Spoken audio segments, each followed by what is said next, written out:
Broadcasting from Boston, Massachusetts, the Smart Cities podcast is the only podcast dedicated to all things smart cities. The podcast is the creation of ARC Advisory Group's Smart City practice. ARC advises leading companies, municipalities, and governments on technology trends and market dynamics that affect their business and quality of life in their cities. To engage further, please like and share our podcast or reach out directly on Twitter at Smart City Viewpoints or on our website at www.arcweb.com/industries/smart-cities.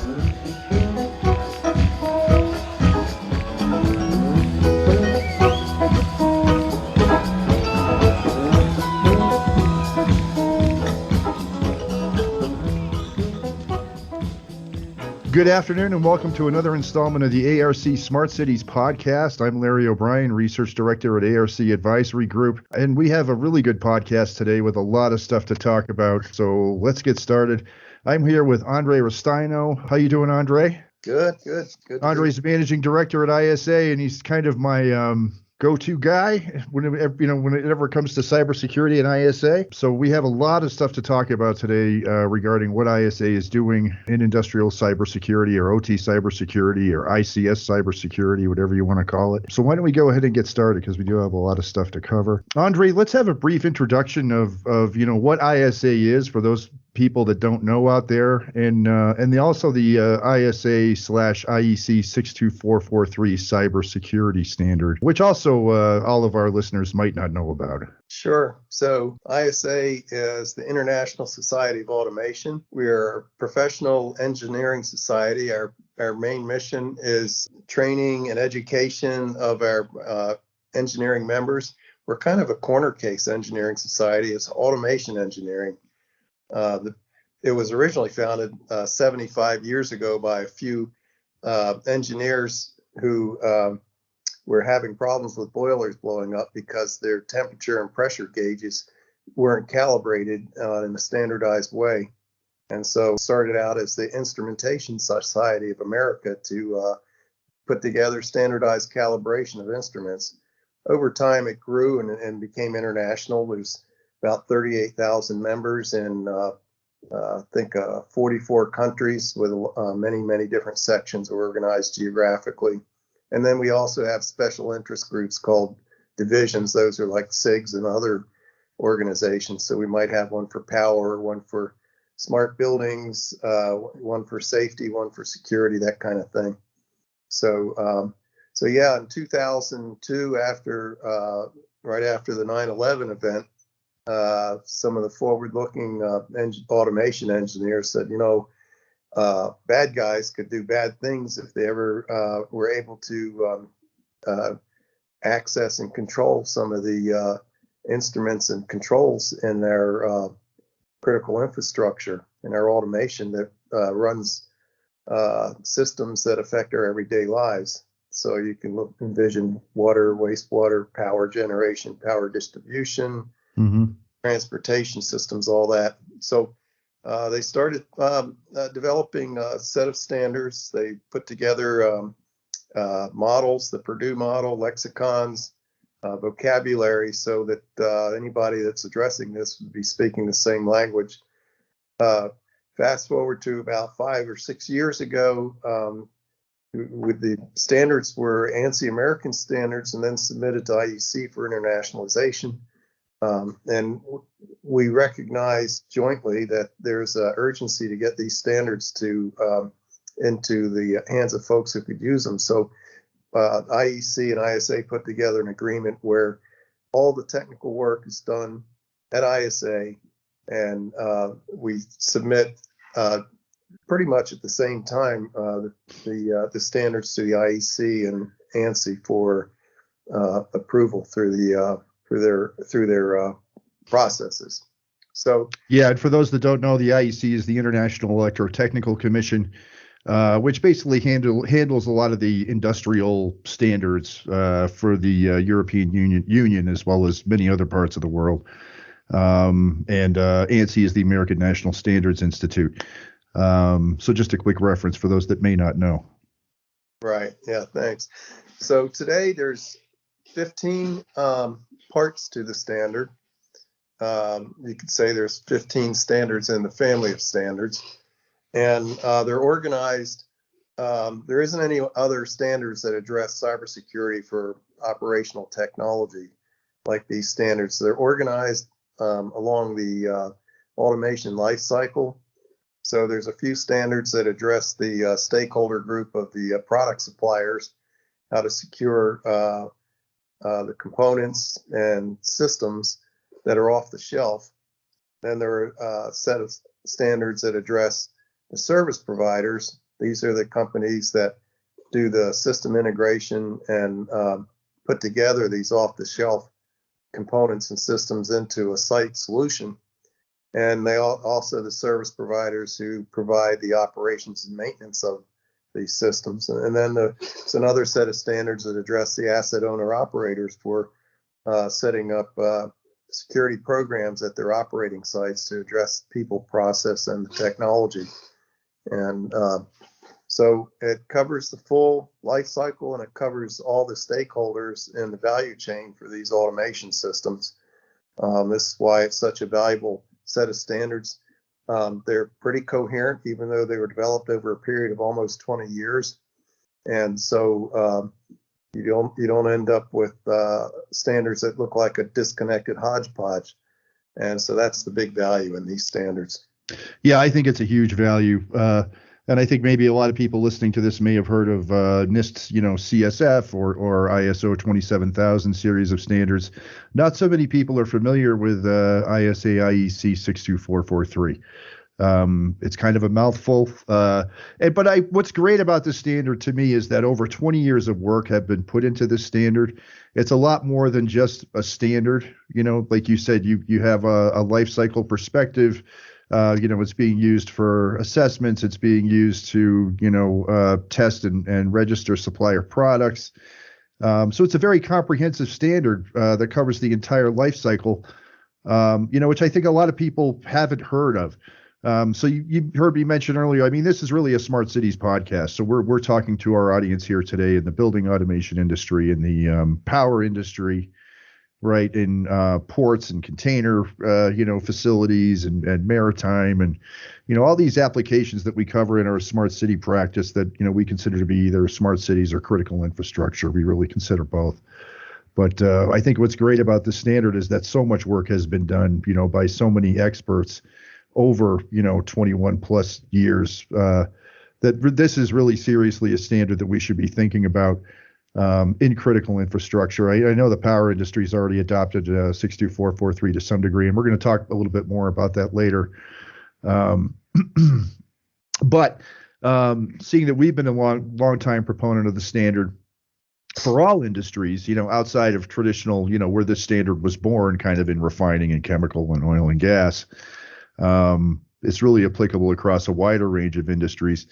And this year, pretty recently, the IEC adopted 62443 as a horizontal standard. So can you talk a little bit about what that means? And I think that kind of validates our opinion that this is a standard that can be applied across a wide range of industries, right? So yeah. So just a couple things. So one of the frustrating things that I had run into earlier on is when you're talking to somebody about cybersecurity for systems, there's a shared responsibility across the value chain, and you have to be sure where you're talking. If you're talking about securing off-the-shelf products, or if you're talking about securing already installed products. And so there's different approaches, for each of those. And so the standards are designed so you're able to do that. Now, moving on to the horizontal standard, what that means is that if you look at standards across the globe and in the IEC, typically industry groups will put together standards for their industry, like elevators. There's standards for elevators. There's standards, in the electric sector. There's standards for pipelines, et cetera. And up until recently, there really wasn't any mention or addressing of cybersecurity in the standards. So The past 10 years, each of these industry groups started looking at that problem and said, well, we think we need to put some requirements in the standard to address that. And so you were ending up with a hodgepodge of cybersecurity requirements sector by sector. And in fact, you might have some type of an embedded device that's used in oil and gas that's also same exact embedded device used in water and wastewater or HVAC system. Right. And it didn't make sense to have 3 different sets of standards to address those that same hardware. So the IEC said, we'll make it a horizontal standard. So if the industry groups are addressing cybersecurity, they should first look at 62443 and develop a usage guide to describe how to use the security standards for their use case, for their sector. So they established, and it's I don't think the ink's fully dry, but they established a set of rules for how to write, the industry overlay or the usage guide for your sector, and they call them security profiles, and they're going to be sector by sector. And this is something that the 62443 Standards Committee is working on right now? The IEC standard, this was done at the IEC. It wasn't done on the ISA 99 side. Okay. So this created more of an administrative overlay over the technical standards for how to apply them to the various industries. And so what you're going to see is the subject matter experts from the different industry groups. Let's take smart buildings, for instance.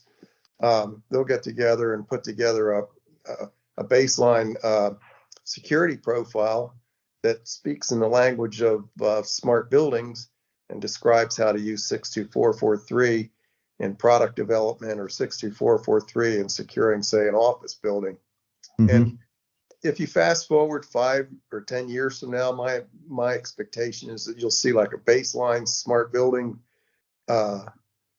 standard or smart building security profile, and that'll morph into there might be a derivative that addresses something specific for hospitals, another one that may address something specific for a building at a manufacturing site, maybe another one for stadiums, and outdoor events, you can keep going down the list, and fuel depots, if you will. So, but yeah, that's the idea. There's no reason to write the redundant set of security requirements sector by sector. No, there isn't. There's no need to reinvent the wheel. And I think what's happening now in some of these industry sectors is we're maybe seeing a push to do just that, right?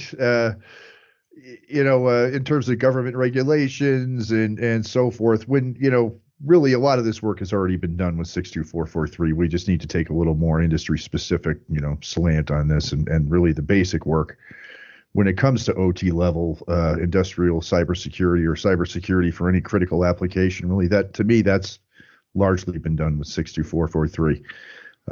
So we're really here today to get the word out about that, and especially when it comes to critical infrastructure and smart city applications, like smart buildings and water and power.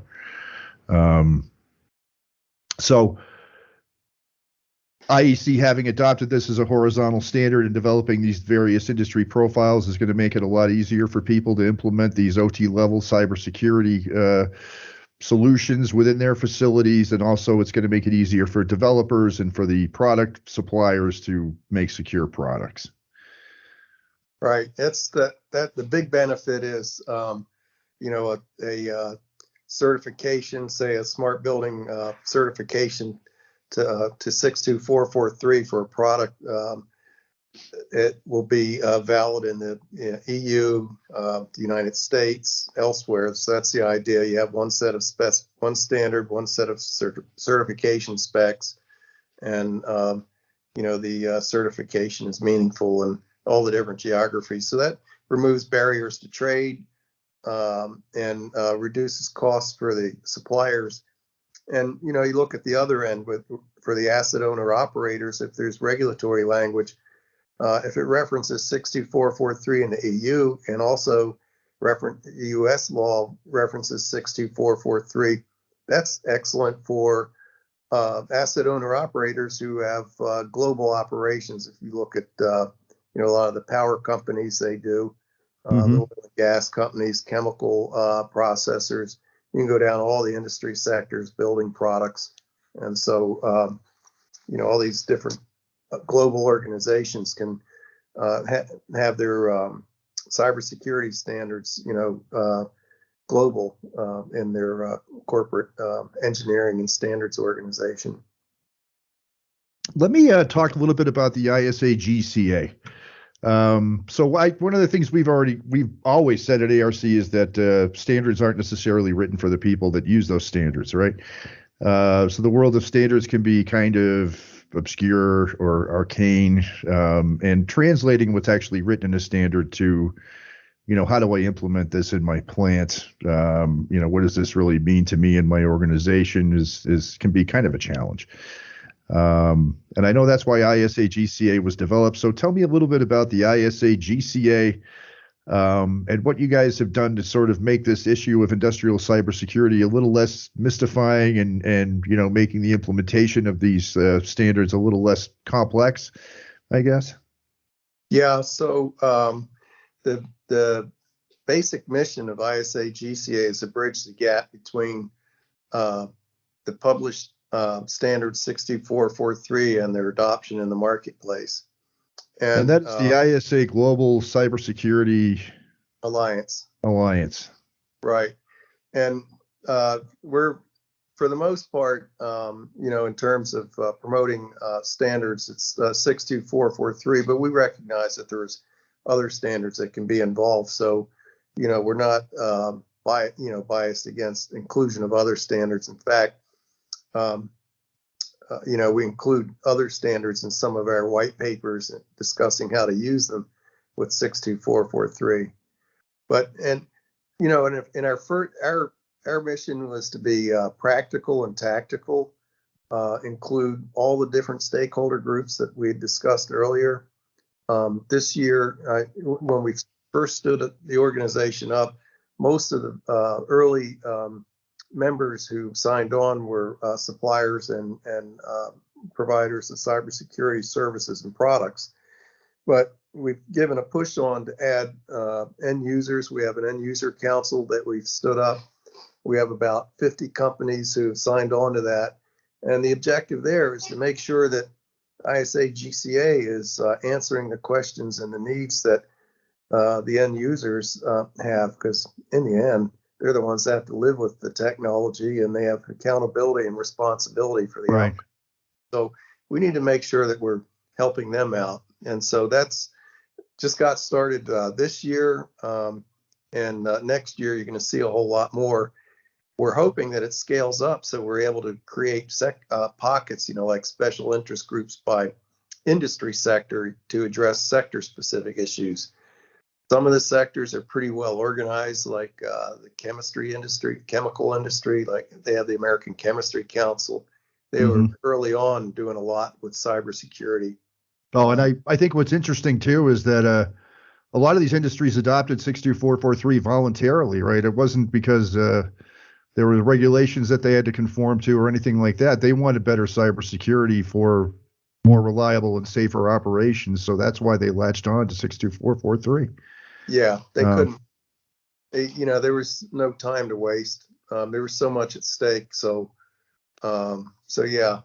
But yeah, so the first year and a half or so, we were just doing blocking and tackling. So we put together a series of white papers, like 8 to 12 page brochures that provide an overview of the standard, how they're structured, how each of the different stakeholder groups can apply them or use them, just so they understand them. And then we did an overlay on the standards, aligning it with the automation project life cycle, and then another one, and we showed all the different stakeholder groups and where the standards apply along that life cycle from a timeline perspective. And other ones, like a recent standard was the 62443 3-2 risk assessment standard. It didn't get a lot of notoriety, but it's an important standard. We always talk about doing risk assessments because the standards are based on risk, managing risk. And so we did a white paper. And when I say white papers, every time we do a white paper, we do a webinar, which is recorded. All this is for free. You can download it for free. We're just trying to educate the market. And would we go to isa.org to look at some of that stuff? You could go there and find your way to ISA GCA, but if you just Google ISA GCA, it'll pop right up at the top of your page. Okay. Click on that, and then you can fish around on it's a really simple. We did it really fast. A landing page with a bunch of links, and you'll find all sorts of great material. Yeah, there is a lot of great material on there. We're going to the assessments are really interesting to me too. I don't want to get off that topic because that is something that's really necessary. And being able to do assessments and taking into account the various requirements that are needed for different industry segments to do assessments. That's important too. And you guys are working on that too. Right. Yeah. So in the ISA Secure program, that's been in place since 2007, 2008. We did our first product certification in 2010. And so I guess, the biggest criticism about ISA and our programs, we've developed great standards, great products, the best certification program in the globe for OT. But, our roots are in engineering and we're not marketing folks. So, that was one of the reasons I say GCA was to say, hey, we need all this stuff to be out there and getting adopted and used, and not beautiful shelfware that just disappears. And so that's a big objective of ISA GCA. But we've put together a great certification program for the off-the-shelf products. We've been testing systems, embedded devices, components to the 62443 standard for years now. We just did a joint study between the ISA Secure program and ISA GCA on IIoT, looking at the applicability of 62443 for securing and certifying IIoT devices and gateways. The report concluded that it was out of 120 requirements that you would need to certify a component in our existing program, the same 120, all but 4 are applicable to IIoT devices. And we would need. And just to clarify, we're talking about edge computers used in industrial applications and things like that. What do you mean by IIoT devices?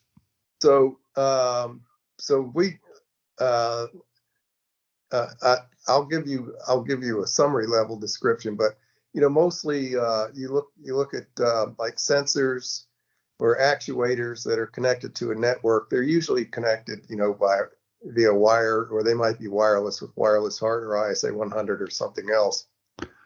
And they connect and they talk to a network, go to either a SCADA system or a distributed control system where they, view, control, and actuate, a process. Mm-hmm. IIoT devices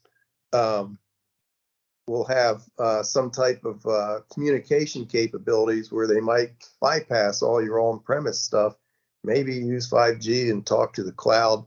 But in the end, these IIoT devices are talking to applications that are typically cloud-based, sending information up, and then that information is sent back, analyzed, sent back down, and then used somehow. So typically what we see is we're seeing a lot of deployments in the asset monitoring and management space. Companies are getting huge savings by doing predictive maintenance and other applications. Right. So what's happening is these devices are less than industrial strength. They're less expensive. They're being installed and used and providing a lot of ROI.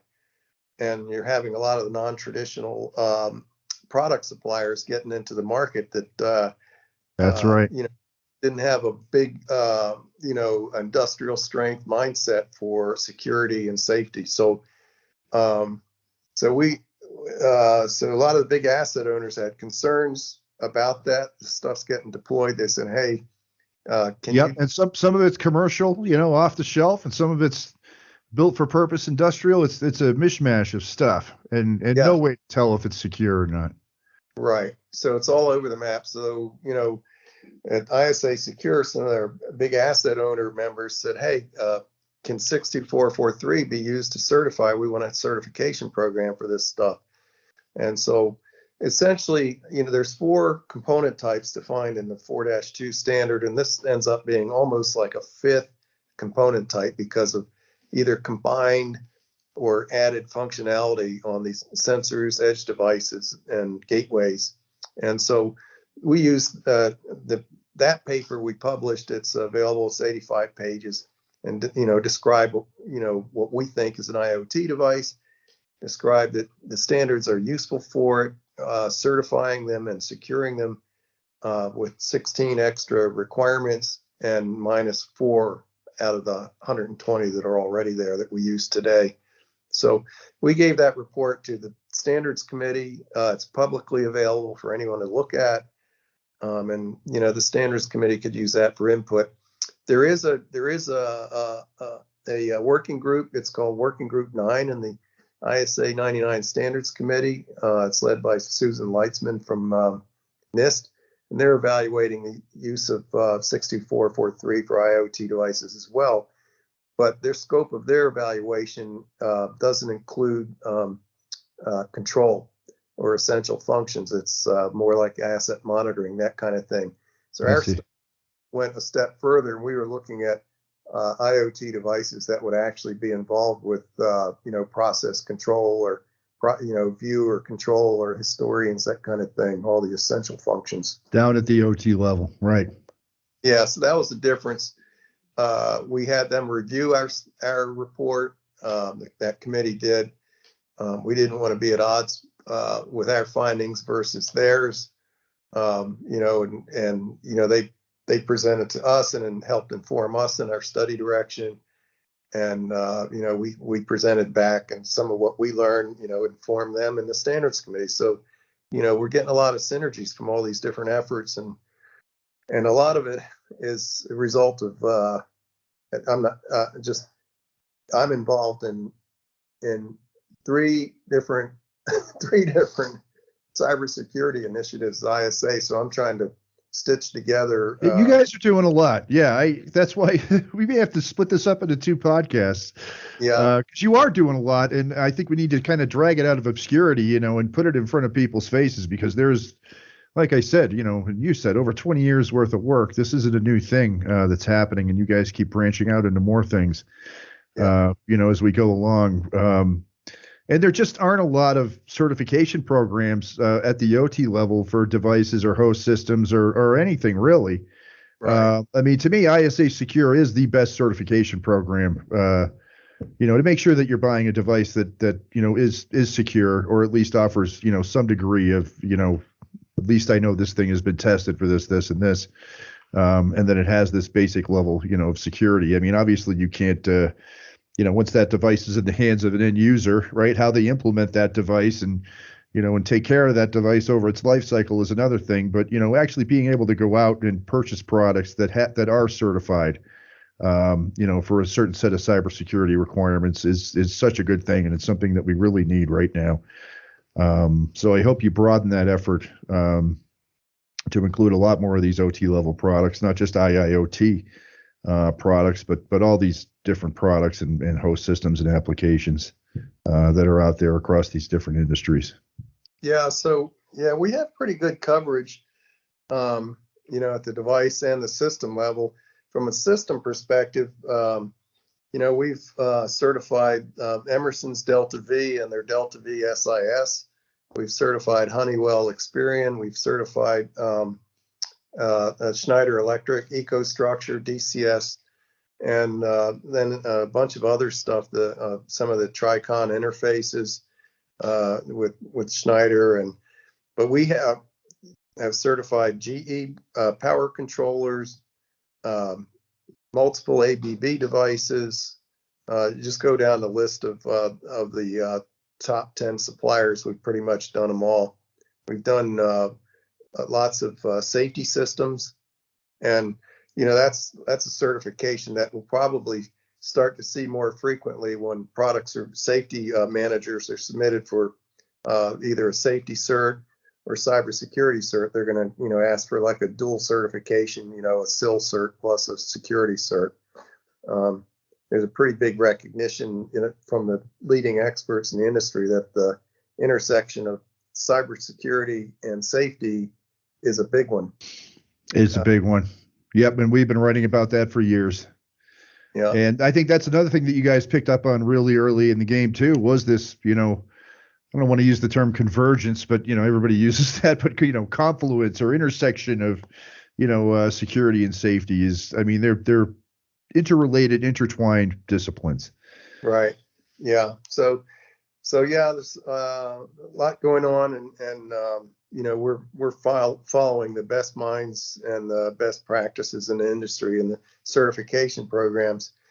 So the other, so we have, from a certification program perspective, we've got a good product certification, off the shelf product certification program, but there's a bunch of standards that are useful and applicable for certifying operating sites. So we partnered, we've been collaborating with a startup group called Building Cybersecurity, and we've been working with them for about 2 years, putting together a framework. They call it the BCS framework, and it uses, it's based on the 4 key asset owners standards from ISA, the 62443-2-1, the 3-2 risk management standard, the 3-3 security capabilities for systems standard, and the 2-4 the service provider standard.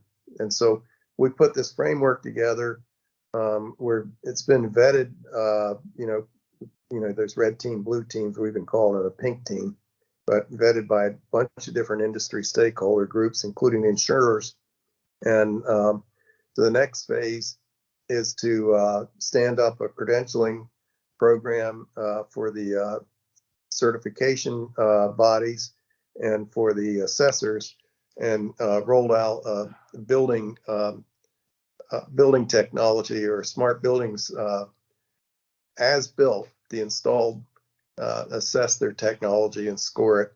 So we're doing, we'll do an audit or an assessment and provide an audit report, and Building Cybersecurity Group will use that and combine it with, there's some other things too, like Center for Internet Security. We put some of their requirements in there, and some ISO 27001 requirements. And the reason is that in buildings, there isn't as much of a dividing line, or a DMZ, if you will, between the OT systems and the IT systems. There's a lot of overlap. Yep. And so, you have to take the ISO 27001 or 27000X standards are very applicable and good for the IT side of things. And so we had to pull some of that into this overall certification framework.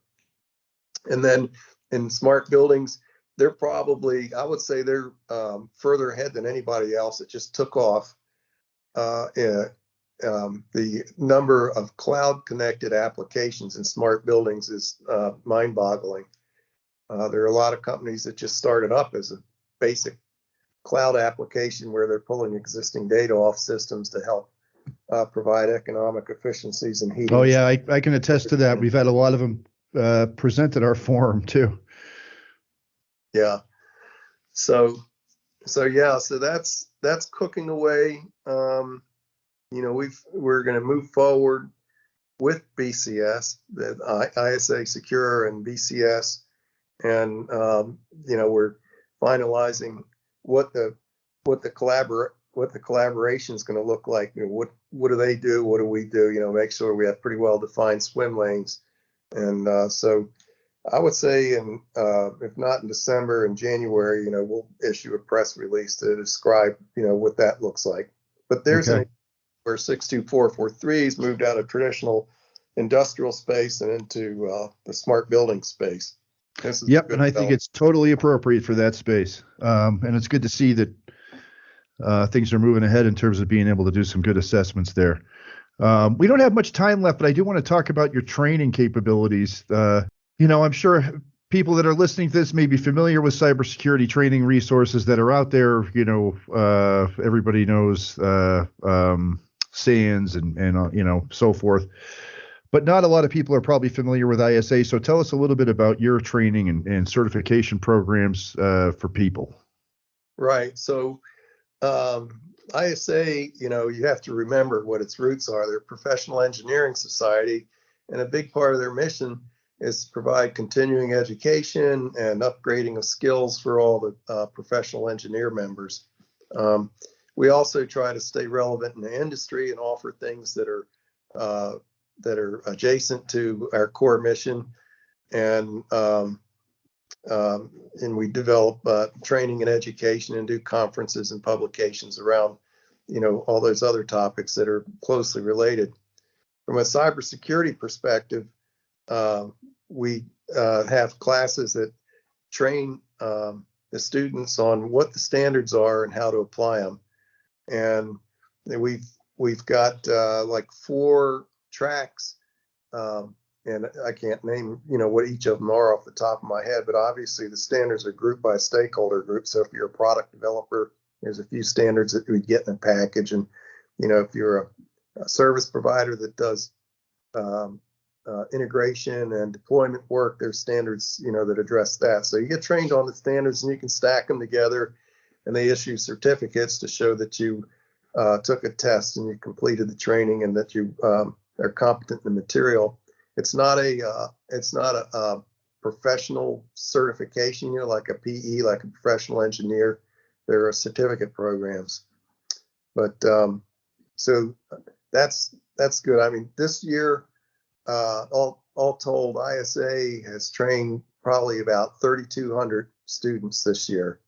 We should be doing about 4 times that much, but if you fast forward a couple of years, there's going to be more. But we're out of the ISA Secure program, we're driving additional training, so we've seen that, when we bring on new certification bodies, they ask, we have a requirement that their auditors and assessors meet a specific skills profile and certain professional benchmarks like CISSP. And so they asked us, well, do you have an auditor certification program or an assessor certification? And we don't, but the credentialing organization like DAX and ANSI ANAB, they look for everything that you would look for credentialing. So we're going to stand up a certified ISA Secure 62443 assessor program.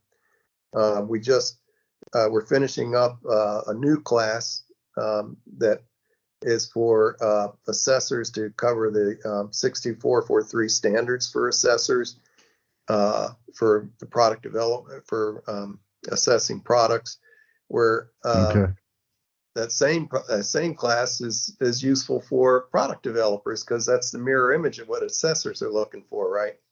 And so we expect to continue this type of credentialing. I think that's a great idea. According to what I see, you have a cybersecurity fundamentals specialist course, and then you have a risk assessment specialist, and then you have design specialist and maintenance specialist. And you can stack those to become an expert, it looks like.